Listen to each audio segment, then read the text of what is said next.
Hello, BookTube. For part 2 of Quadruple Tag Tuesday, I'm going to be doing the Writer's Book Tag. It was created by Yankee Southerner Reads, and I was tagged by Steve Donahue, and I'll leave a link to both down below.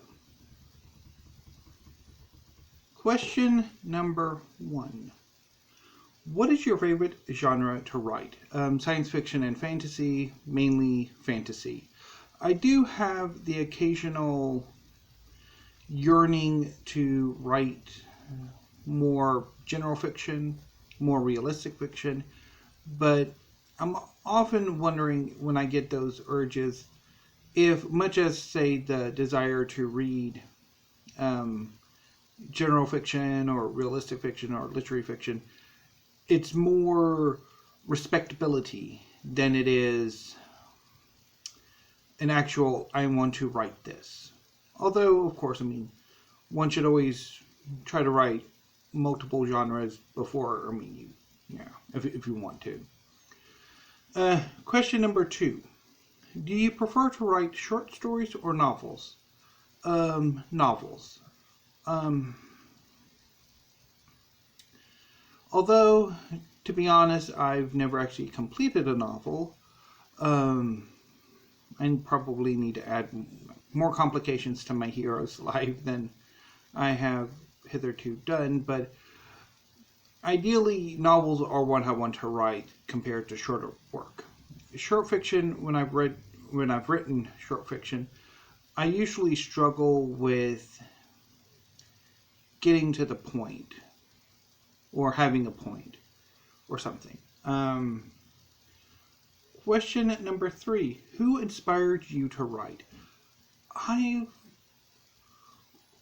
always wanted to have an academic or creative career. And writing was always going to be a part of that. I first wanted to write, I think, in my early mid-teens. I remember having lists of story ideas that I wanted to write as a teenager, but there was never one single person who inspired me to want to write. I've always just wanted to do it. Question number 4. Do you have a writing muse?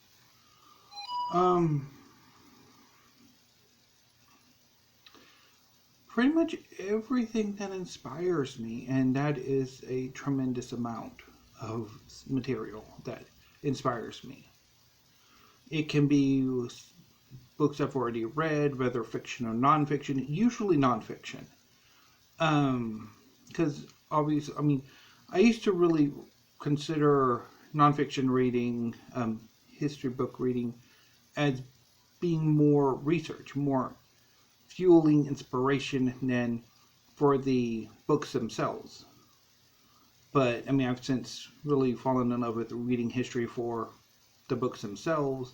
But they still are massively muses for my inspiration, but also everything I read, everything. Question number 5. Do you NaNoWriMo, or are you going to? Well, we are already past, slightly more than half past November. So NaNoWriMo this year is, if you aren't already doing it, wait till next year. But I was going to do it this year, but I ended up getting tired of the project I was going to do for NaNoWriMo. My Southern Gothic, realistic novel, realistic fantasy, steampunk, or diesel punk, sort of So I was working on that in September, and then I sort of dropped all of that and started working on a mashup of 2 of my previous projects in October, and then decided that they didn't really work one way or another. So I went back to, I'm currently back with my original, what I was working on in September, and I'm making some pretty good progress, but it's not anywhere, I'm not doing NaNoWriMo this year. I'm just too busy trying to hash out what I want to do with Death Among the Bluebonnets, which is the title of the, I guess you could call it the realistic fantasy version of the project. And I actually probably could do a spin-off of Steampunk 1 too, depending. But anyway, but as for NaNoWriMo itself goes, I don't know. I mean, I've done it 2 years, and last year I kind of enjoyed it. But the years before and this year, I've had a rockier experience with it in doing the side NaNoWriMo stuff. Camp NaNoWriMo earlier this year. I mean, generally, I think I'd rather actually work on writing the, like, from December through to October, and then November, just take the month off. I mean, there's so much going on for me, more than most people, since there are several birthdays in November, there's getting ready for Christmas and all of that. Then I probably could just take November off rather than have to add extra stress for getting 2,000 words in every day. Which, I mean, isn't really that difficult if you're confident where you're going and you can turn off your cursed internal editor, which my editor does not seem to have an off switch half the time.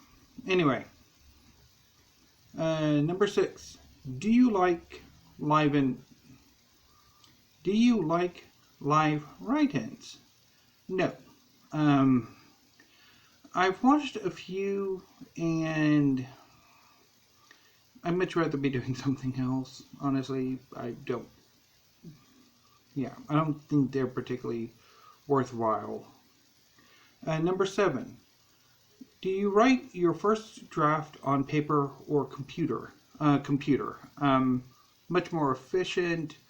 I do tend to write ideas down on paper, particularly if I'm away from my laptop.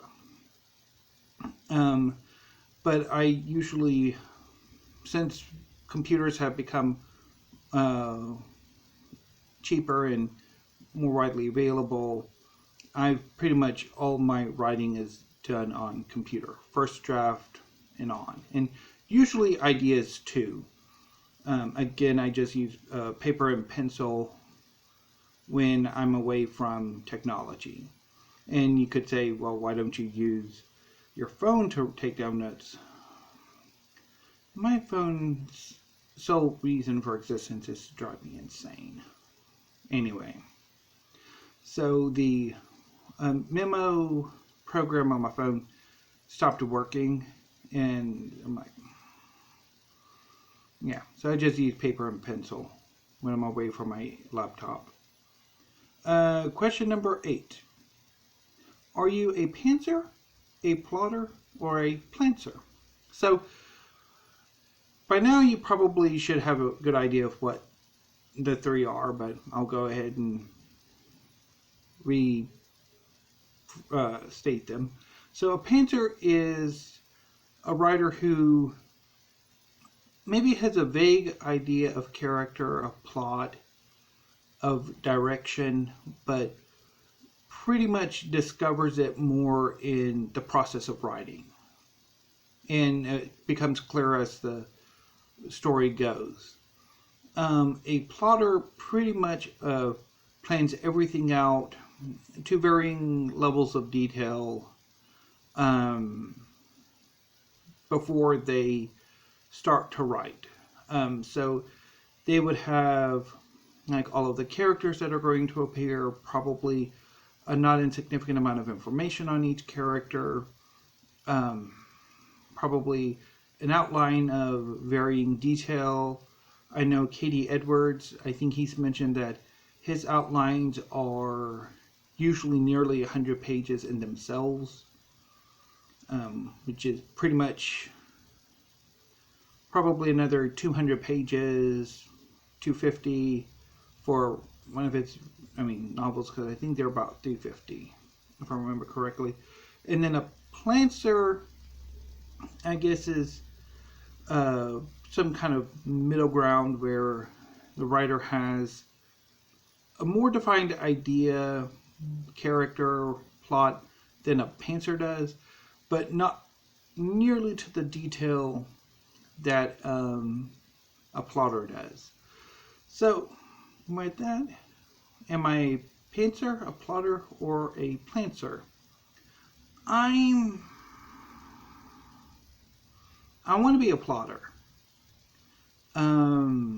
I try to have everything pretty much worked out before I start a project, before I start the actual writing of the story. Is it as detailed as I would like it to be? No. And I think that's probably something I need to work on, because I end up having like a harder time kind of getting my words onto the screen, like typing them out. And so having, I think, a better idea of what I want to do and working out any of the possible kinks before I actually get started with the actual writing, I think would be helpful. The problem with that, though, is how much detail should I go into? And that can be an inspiration killer, a enjoyment killer. And that's what happened with, that's certainly where a lot of the sort of writing guides, they have, those that do include character creation sheets, go into exhaustive detail. And sometimes trying to fill those worksheets out for every character, or at least most of the main characters, it can get, just lethal in a way. But at the same time, although maybe my problem is more I need to just turn off my internal editor or find the off switch wherever it is. I have pantsed some of my stories, particularly I want to say my first one, and I think I did do the Old Luck one. I think I pantsed that one. So anyway, so I think with short fiction I tend to be a bit more of a pantser than I am with novels. But anyway, hopefully that rambling answer made any sense to anyone. But anyway, so that was the writer's book tag. If you would like to do this tag, and if you're a writer, consider yourselves tagged. I'm not entirely sure how many writers are on BookTube, or at least on this corner of BookTube. But if you are, consider yourselves tagged.